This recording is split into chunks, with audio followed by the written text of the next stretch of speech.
Mikhail Gorbachev led the former Soviet Union from 1985 to 1991. When he left office, he was faced with a profound question. He said, "After leaving the Kremlin, I faced the question what to do next. Naturally, the first days were very emotional for me and my family. I had to get used to the new situation. Desperation and hopelessness never occurred to me, and my conscience was clear. The promise I had made to the people when I started the process of perestroika was kept. I gave them freedom. This was reflected in many quite specific things: glasnost, freedom of speech, the ending of ideological persecution, the right to live anywhere one wanted, the removal of the monopoly on property and power, the creation of the foundations of a genuine parliamentary system, the end of the nightmare threat of nuclear war, and openness to the world." And the world responded with understanding and support.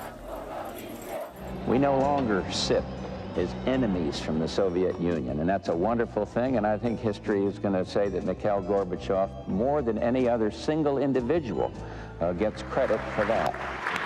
Margaret Thatcher, former Prime Minister of Great Britain. Perhaps Mr. Gorbachev's most important achievement is one that is nowadays easily forgotten. The classic Soviet response to attempts by the captive nations to break free of their control was to send in the tanks. Mr. Gorbachev chose a different path.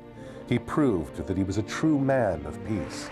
President Gorbachev is undoubtedly one of the great men of our time. His life was not only a success, it was a great factor in the history of our time. Helmut Kohl, former Chancellor of Germany. The peaceful revolution in the GDR would have been inconceivable without Mr. Gorbachev's activity. Without his sagacity and his support of the people's right to self-determination, the reunification of Germany would not have occurred. We, the Germans, will never forget and will always be thankful to him for that. Mikhail Gorbachev is a living example of the power of possibility. He is a man whose shining legacy will live forever. A man of great energy and principle and strength, a worthy competitor and a reliable ally, a true world statesman.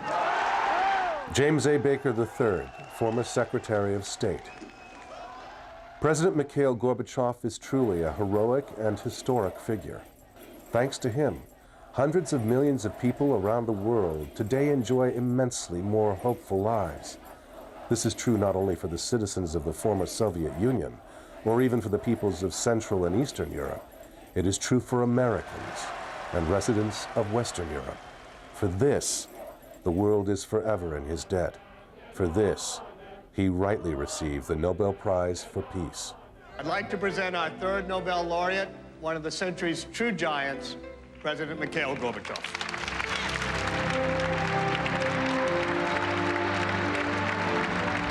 Colin Powell, Secretary of State. The instrumental role Mikhail Gorbachev played in bringing the Cold War to a peaceful end assured him an honored place in the history of the 20th century. His important work with the environment and other global issues will leave his mark on the formative years of the 21st century as well. But what to do next? This was the question Mikhail Gorbachev was asking himself as he relinquished the reins of political power. He answered this question in 1993 by founding Green Cross International. Bill Clinton. Preserving the Earth's environment is undoubtedly one of the most pressing concerns of this new century, and we are fortunate to have Mikhail Gorbachev on the front lines of this fight.